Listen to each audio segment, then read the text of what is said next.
اس لیے موسم سرما میں کم پانی پینا چاہیے۔ آدمی کو چاہیے کہ رات کو سوتے سے اٹھ کر پانی نہ پیے، کیونکہ اس وقت کا پانی معدہ کو ٹھنڈا کرتا ہے، اس سے بہت سی بیماریوں کے پیدا ہونے کا اندیشہ ہے۔ ہاں، اگر کسی شخص پر حرارت کا غلبہ ہو یا اس کو بخار ہو تو کچھ مذائقہ نہیں۔ جب سونے کا ارادہ ہو اور پیٹ بھرا ہوا ہو تو اول دائیں کروٹ سنت کے موافق ہی سوئیں، پھر بائیں کروٹ لے کے، کیونکہ اس طرح کھانا خوب ہضم ہوتا ہے اور کروٹیں بدلتے رہنا زیادہ مفید ہے۔ اس طرح بھرے پیٹ سونا بھی مناسب نہیں، کیونکہ اس سے دل میں قساوت اور سختی پیدا ہوتی ہے۔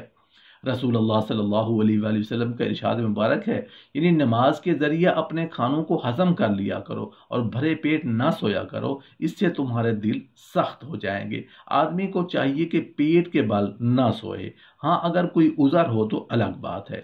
ایک مرتبہ رسول اللہ صلی اللہ علیہ وآلہ وسلم نے ایک شخص کو پیٹ کے بل سوتے دیکھا تو آپ نے اس کو پاؤں سے ٹھوکر مارتے ہوئے فرمایا، یعنی اس طرح نہ لیٹا کرو کہ اس وضع کو اللہ تعالیٰ ناپسند فرماتا ہے۔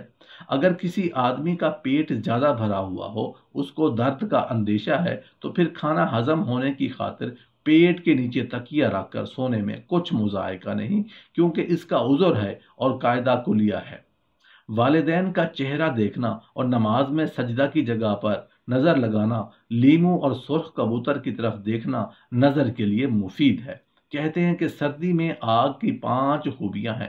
سردی کو ہٹاتی ہے، چہرے کو نکھارتی ہے، کھانا خوشگوار کرتی ہے، تھکاوٹ وغیرہ کو دور کرتی ہے، وحشت کو انس سے بدلتی ہے۔ مشہور ہے کہ بوڑھی عورت سے جوان ضعف بدن کا سبب ہے اور جلد بڑھاپا لاتا ہے، اور مریضہ سے جمع کرنا بھی امراض پیدا کرتا ہے۔ منقول ہے کہ کھانے سے پہلے ٹھنڈا پانی پینا معدہ کی حرارت کو بجھا دیتا ہے، اور کھانے کے بعد پینا معدہ کو گرم کرتا ہے اور بدن کو موٹا کرتا ہے۔ جب کسی شخص نے کوئی میوہ مثلا سیب، زرد، آلو، انگور اور منقع وغیرہ کھایا ہو تو اس کو فوراً پانی نہ پینا چاہیے، کیونکہ اس سے معدہ خراب ہو جائے گا۔ ہاں، گھنٹہ 2 گھنٹہ صبر کر کے پھر پیے، کیونکہ اس میں نقصان کم ہے۔ جب کسی نے گرم چاول کھائے یا کسی قسم کا حلوہ گرما گرم یا ٹھنڈا کھایا تو فوراً ٹھنڈا پانی نہ پئیں، یہ دانتوں کے لیے نقصان دہ ہے۔ اور جب پانی پینے کا ارادہ کرے تو پہلے 1-2 لقمہ روٹی کے کھا لیں، پھر پانی پئیں، کیونکہ اس میں ضرر کم ہے۔ مچھلی کے ساتھ گرما گرم روٹی پیٹ میں کیڑے پیدا کرتی ہے، جس سے اپنے پیٹ میں مچھلی اور دودھ کو جمع کیا اور اس کو برس ہو گیا تو اپنے نفس کو ملامت۔ جس نے مچھلی اور انڈا ایک وقت میں کھایا اور اس کو داڑھوں میں درد ہو جائے تو اپنے نفس کو ہی برا بھلا کہے۔ جس نے اپنے پیٹ میں نبیذ یعنی شراب اور دودھ جمع کیا پھر اس کو برس ہو گیا تو اپنے آپ کو ہی ملامت کرے۔ جب کوئی شخص کھانا کھائے تو درمیان میں پانی نہ پیے، جب کھانے سے فارغ ہو جائے تب پیے، کیونکہ اس میں ضرر کم ہے۔ یوں ہی انسان کو چاہیے کہ دودھ کو کھٹائی، ساگ اور میووں کے ساتھ جمع نہ کرے۔ میوہ کھانے سے پہلے کھانا کم نقصان کرتا ہے اور بعد میں زیادہ ضرر کرتا ہے۔ آدمی کو بار بار نہیں کھانا چاہیے، بلکہ ایک بندھے وقت پر کھائے۔ متفرق اوقات میں کھائے گا تو دوسرا کھانا پہلے کھانے کے ہضم ہونے سے قبل معدہ میں جائے گا، جو معدے کی کمزوری کا باعث ہوگا۔ منقول ہے کہ 4 چیزیں کا انجام اچھا ہونے کے بعد ہی قابل تعریف ہوتی ہے۔ نمبر 1، کھانا جب تک ہضم نہ ہو قابل تعریف نہیں۔ نمبر 2، جنگ کرنے والا جب تک جنگ سے واپس نہ آ جائے۔ نمبر 3، کھیتی جب تک پک نہ جائے۔ نمبر 4، عورت جب تک مر نہ جائے۔